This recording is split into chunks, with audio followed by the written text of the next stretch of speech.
வீட்டு வத்த குழம்பு சொல்லும் போதே அது ருசிக்கு இல்லை, மனசுக்கு ஒரே சுகம் தருங்க. இன்று நான் உங்களுக்கு சொந்த கையால் சுவை, மனம், அன்பு எல்லாம் கலந்த வத்த குழம்பு செய்வது தாங்க காட்ட போகிறேன். அது எப்படி செய்யுதுன்னு சொல்லிட்டு வீடியோக்குள்ளே 1 by 1 பார்க்கலாம்.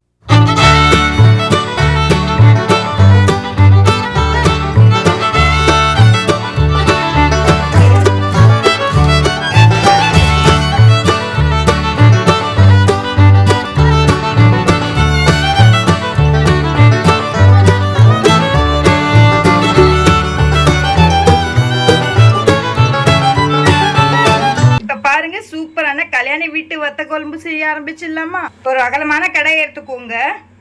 அதில் 1 டீஸ்பூன் இல்லை 2 டீஸ்பூன் வந்து நீங்கள் கடலைப்பருப்பு கொஞ்சம் ஆட் பண்ணிக்கலாங்க.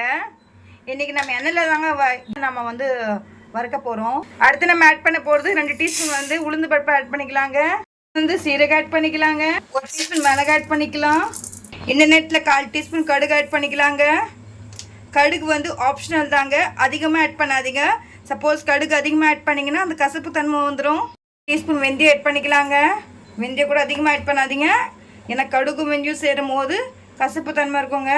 இந்த நேரத்தில் சுண்டக்காய் வத்தல் 50 கிராம் எடுத்து வச்சுருக்கேங்க. அதில் வந்து ஒரு 5-6 போட்டுக்கலாங்க. போட்டு பாருங்களா, டேஸ்ட் மணக்கும். இதில் நம்ம ஒரு பிஞ்ச் அளவுக்கு கட்டி பெருங்காயம் ஆட் பண்ணிக்கலாங்க. சப்போஸ் உங்ககிட்ட கட்டி பெருங்காயம் இல்லை அப்படின்னா நீங்கள் மிக்ஸி ஜாரில் அரைக்கும் போது நீங்கள் தூள் பெருங்காயத்துக்கு கூட ஆட் பண்ணிக்கலாங்க. பட் கட்டி பெருங்காயத்தில் ஆட் பண்ணாவே ஒரு தனி ஃப்ளேவர் அண்ட் தனி டேஸ்ட்டுங்க. இப்போ பொன்னிறமாக அப்படியே வறுபட்டுட்டே இருக்கணுங்க. கலர் நிறம் சேஞ்ச் ஆகிற அளவுக்கு நம்ம நல்லா வதக்கிட்டோங்க. பொன்னிறமாக செவக்க நல்லா வறுபட்டுச்சு. இப்போ இதுவுமே நம்ம ஒரு பிளேட்டில் ட்ரான்ஸ்ஃபர் பண்ணி பேன் காட்டில் ஆற வச்சிடலாங்க. ஜார் எடுத்துக்கோங்க. நம்ம ஆறுறது உளுத்த பருப்பு, பெருங்காயம் எல்லாமே நம்ம சுண்டக்காய் எல்லாமே நம்ம இதை ஆட் பண்ணிக்கலாங்க. இப்போ எல்லாமே ஆட் பண்ணிட்டோம். இதுவுமே வந்து எல்லாம் ஆட் பண்ணிட்டோம். இதுவுமே நம்ம கொரகொரப்பாக அரைச்சிக்கலாங்க.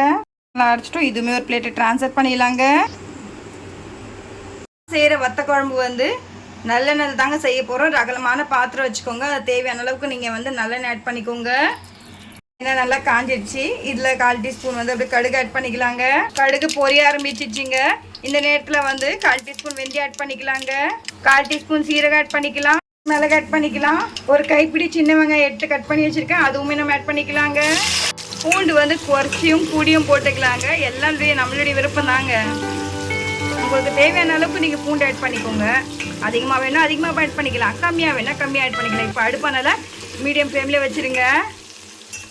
நல்லா இப்படி வதங்கணுங்க.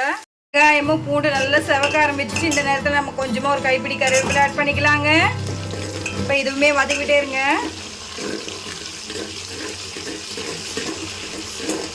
மீடியம் ஃப்ளேமில் வச்சுருங்க. இந்த நேரத்தில் வந்து நம்ம மிக்ஸி ஜாரில் வந்து 4 தக்காளி வந்து அரைச்சிருக்கோம், அதுவும் நம்ம ஆட் பண்ணிக்கலாங்க. சப்போஸ் உங்களுக்கு தக்காளி அரைச்சி போட விருப்பம் இல்லை அப்படின்னா நீங்கள் கட் பண்ணி கூட போட்டுக்கலாம். பட் தக்காளி அரைச்சி போட்டிங்கன்னா நல்லா ஒரு டேஸ்ட் இருக்குங்க. தக்காளியோட பச்சை வாசனைலாம் போயிடுச்சு. ஓரளவுக்கு திக்காயிடுச்சு பார்த்தீங்களா? இப்போ பாருங்கள் நல்லா திக்காயிடுச்சு. இந்த நேரத்தில் நம்ம வந்து 1/4 டீஸ்பூன் வந்து மஞ்சள் பொடி ஆட் பண்ணிக்கலாங்க. 1 டீஸ்பூன் வந்து குழம்பு மிளகாத்தூள் ஆட் பண்ணிக்கலாங்க. சப்போஸ் உங்ககிட்ட குழம்பு மிளகாத்தூள் இல்லைன்னா நீங்கள் தனி மிளகாத்தூளும் மல்லியும் ஆட் பண்ணிக்கலாங்க. இப்போ இதுவுமே பச்சை வாசனை போகிற அளவுக்கு நீங்கள் மிக்ஸ் பண்ணிகிட்டே இருங்க. காரம் வந்து உங்களுக்கு தகுந்த மாதிரியே நீங்கள் போட்டுக்கோங்க.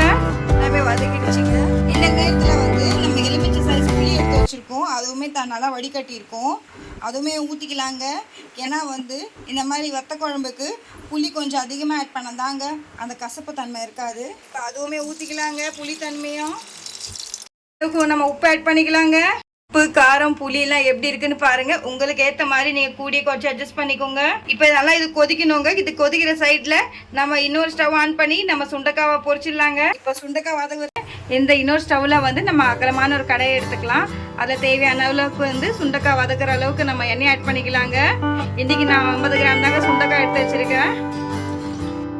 வந்து ஒரு அகலமான கடையை எடுத்து வச்சுட்டோம். எண்ணெயும் காஞ்சிடுச்சு. இப்போ சுண்டக்காய் வத்தலை நம்ம ஆட் பண்ணிடலாங்க. அடுப்பை நல்லா சிம்மில் வச்சுருங்க. இதில் வந்து நம்ம வதக்கி வச்ச சுண்டக்காய் வத்தலை நம்ம ஆட் பண்ணிக்கலாங்க. சுண்டக்காய் வத்தலை வந்து பார்த்தீங்கன்னா நல்லா வந்து அதில் உப்பு இருக்கும். திக்னஸ் ஆயிடுச்சுங்க. முன்னே இருந்ததோட இப்போ நல்லா திக்காயிடுச்சு. பார்த்தா தெரியுதுங்களா? ஆல்ரெடியே வந்து நம்ம வறுத்த அரைச்ச பொடி நம்ம இதில் ஆட் பண்ணிக்கலாங்க. நீங்கள் எல்லாமே கூட ஆட் பண்ணிக்கலாங்க. இல்லை இது எடுத்து வச்சுட்டு இன்னொரு நாள் கூட நீங்கள் அந்த பொடியை வச்சு குழம்பு செய்யலாங்க. நான் கொஞ்சமாக தான் செஞ்சுருக்கேன். எங்கள் வீட்டில் 2 பேர் தான் இருக்காங்க. 2 பேருக்கு ஏற்ற மாதிரி நான் செஞ்சுருக்கேன். கொதிச்சிருச்சிங்க. இந்த நேரத்தில் வந்து லைட்டாக வந்து வெல்லம் ஆட் பண்ணிக்கலாங்க. நல்லா கொதிச்சிருச்சிங்க. இந்த நேரத்தில் நம்ம கொத்தமல்லி ஆட் பண்ணிக்கலாங்க. கொத்தமல்லி ஆட் பண்ணிட்டோம். இதுவுமே நல்லா கிளறிடலாம். இப்போ பாருங்கள், அனல் பறக்க சூப்பரான ருசியான என்னுடைய ஸ்டைலில் ஒரு கல்யாணி வீட்டு வத்த குழம்பு ரெடி ஆயிடுச்சுங்க. வாங்க சர்வ் பண்ணிடலாம். சுட சுட ஆவி பறக்க ஒரு சாதங்க. செம்மையா இருக்குங்களா? அப்படியே பாருங்களா, இந்த மழைக்கு இதுவுமா இந்த கிளைமேட்டுக்கு இதுவுமா சூப்பரான ஒரு சுட சுட சாதங்க. அதுக்கு மேலே நம்ம வீட்டு கல்யாண வத்த குழம்பு இப்படி ஊத்துனா யார் தாங்க சாப்பிடாம இருப்பாங்க? இந்த மாதிரி நீங்க செஞ்சு அசத்துங்க. உங்க வீட்டில் ஒரே பண்டிகை தாங்க. இந்த சுட சுட சாதத்தோட கல்யாண வத்த குழம்பு சாப்பிட்டா உங்களுடைய ஃபிங்கர்ல ஒரே டேஸ்டா இருக்குங்க. அப்படியே அந்த வாசனை விட்டு போகாது உங்க கையை விட்டு. வீட்டுல குழம்பு செய்யும் போது கொஞ்சம் அன்போட செய்யுங்க. குழம்பு நல்லா ருசியா இருக்குங்க. 2 பாயில் பண்ண ஏகுங்க. இப்ப பாருங்க, சூப்பரான நம்மளுடைய வத்த குழம்பு அண்ட் வந்து சுட சாதம், அதுக்கு ஏற்ற ஒரு அருமையான 2 பாயில் பண்ண ஏங்குங்க. இந்த ரெசிபி வந்து உடனே செஞ்சு பாருங்க. என்னுடைய ஸ்டைல நான் ஸ்டார்டிங்லேருந்து எண்டு வரைக்கும் எப்படியெல்லாம் மசாலா ஆட் பண்ணணும் அதுக்கு ஏற்ற மாதிரி நீங்களும் அதுக்கு தகுந்த மாதிரி ஆட் பண்ணிக்கோங்க. என்னுடைய வீடியோவை ஃபுல்லாக பாருங்க, ஸ்கிப் பண்ணாமல் பாருங்க. அப்போ தான் நான் ஸ்டார்டிங்லேருந்து எண்டு வரைக்கும் என்ன இன்க்ரீடியன்ஸ் ஆட் பண்ணியிருக்கேன்னு சொல்லிட்டு உங்களுக்கு எண்ட் ஆஃப் த வீடியோவிலே தெரியும். என்னுடைய வீடியோ பார்த்ததுக்கு முழுமையாக ரொம்ப ரொம்ப நன்றிங்க. நாளைக்கு இதே மாதிரி சூப்பரான அருமையான டிஷ்ல சந்திக்கும் வரை இப்போ உங்களுடைய அண்மையில விடைபெறுவது take care, love you all, bye by.